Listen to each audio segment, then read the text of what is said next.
Hi guys, this is Ewan Henry with Tech in My Life. So welcome to my channel, and if you're returning, welcome back. Now on my channel, I typically discuss a lot of tech related stuff that I use in and around my house on a day-to-day basis.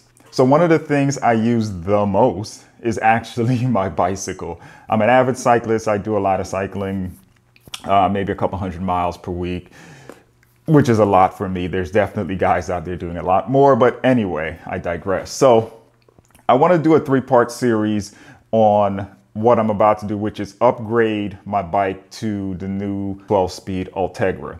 So if you're like me, I'm sure I'm not unique in this situation where over the past couple years, because of pandemic and supply line shortages and just issues getting components, you end up either waiting a long time to compile enough components to either build a bike, or you just wait a long time to even get a bike that you want. So sometimes you're even compromising your standards and maybe getting what you can get instead of getting what you want.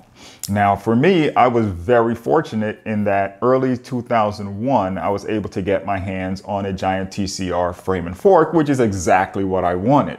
Now I built that bike up with components from my previous bike. So what I ended up doing was actually using cable actuated disc brakes. I think the company is TRP. I'm fairly certain, TRP High Road. They make a caliper that has a hydraulic reservoir built into the caliper itself. So I also use compressionless brake cables. So it's a really good feel for braking, but it's not hydraulic brakes, and they're heavy. They're very heavy when compared to just regular hydraulic brakes. I sort of ended up with like a bit of a Frankenbike because, again, I have the TRP High Road brake calipers.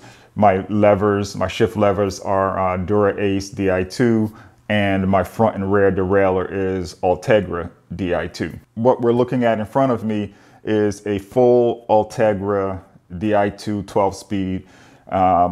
These are all the components. And what I want to do is a three-part series on what I have here. And then I'm going to kind of do a mock trial. I'm going to kind of just wire everything together. And if you guys stay tuned to the end of the video, I'm going to kind of discuss why I believe, although it's semi-wireless, going full wired is with DI2 12-speed is kind of the way to go. It makes life a lot easier. I'm going to make my case for it.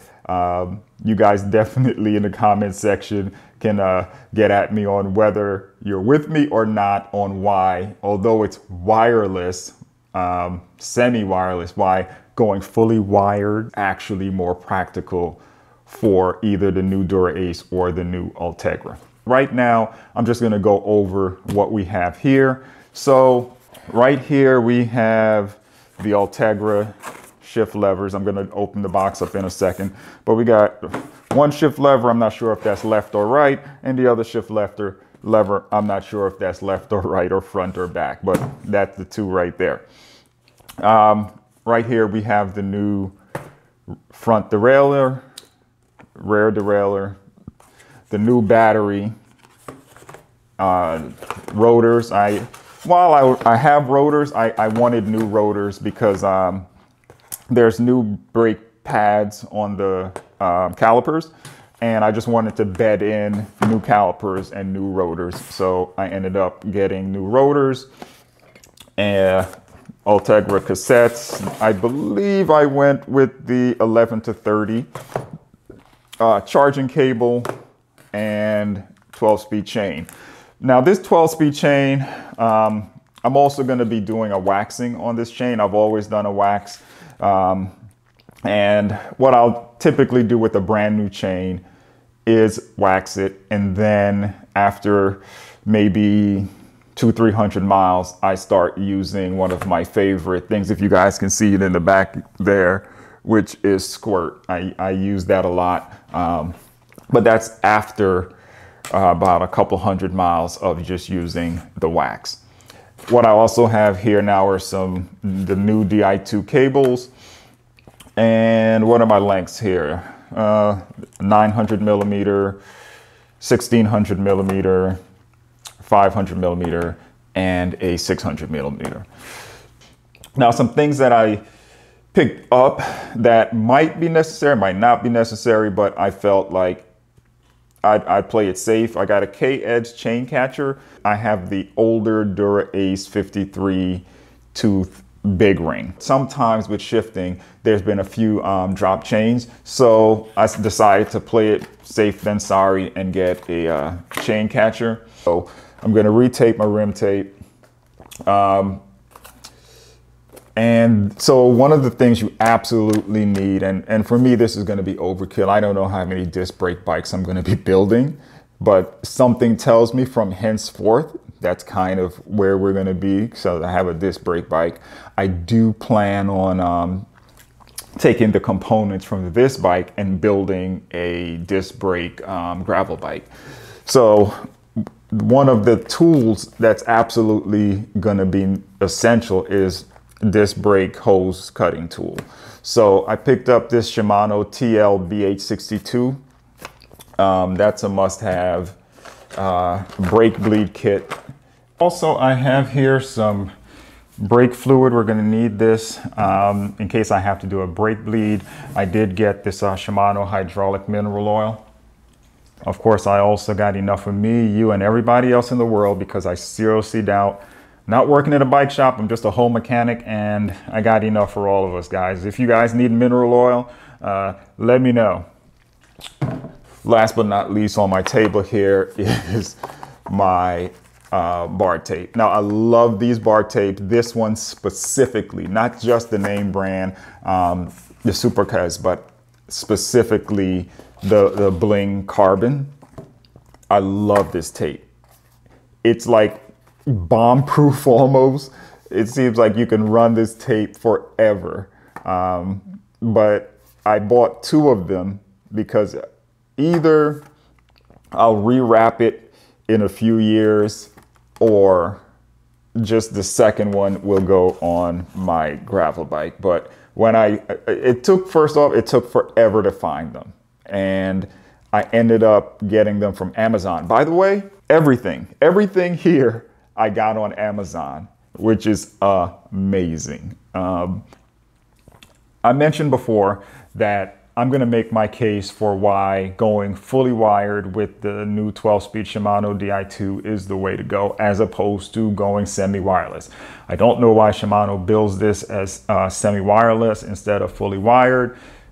It's your choice, but the allure of not running DI2 wires up to the handlebars, I guess it's okay, but for me, I don't mind, because once it's there, the advantages to me outweigh the perceived advantages of going semi-wireless. Now, case number one for me, recharging my battery. Now, if I have coin cell batteries in there and I recharge my battery on a regular basis, meaning the easiest way I found is set a calendar reminder, and every 3-4 months I can get a reminder and I'll charge my DI2 battery. If I'm running fully wired, I'm charging my battery and I don't have to worry about coin cell batteries in the shift levers. What I know will inevitably happen is I'm gonna forget to replace those coin cell batteries. I'm gonna jump on my bike, I'm gonna go for a ride, and hopefully I figure out, best case scenario, before I get too far, that I need to put new coin cell batteries in there. Now, of course, the workaround would be to stick one in my bike bag, my tool bag.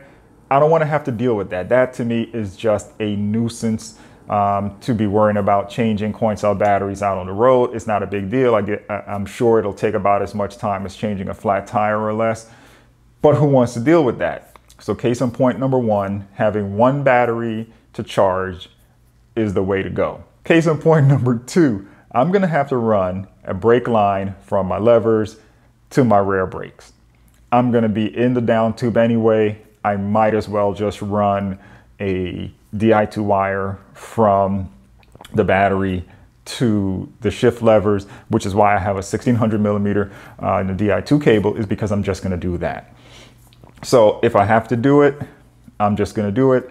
The new DI2 wires are so thin that going through the little holes now super simple, super easy. They fit, I think, easier because I do remember the older DI2 wires, the connection points were a little chunky, and if you have a brake line that's sharing a port, a hole in a handlebar with a DI2 cable, sometimes a little snug of a fit. Not right now. Now both can get through no problem because it's so tiny. So that's case in point number 2. You got to run the wires, might as well run the wires. Case in point number 3. Number 3 is firmware. Now, as of now, it's September 2022. As far as I know, to upgrade firmware for shift levers, if you're not fully wired, you're going to have to get an external cable, run it from each lever one at a time down to the rear derailleur to do a firmware update. Who wants to deal with that nuisance every time there's a firmware update? To me, that is just ridiculous.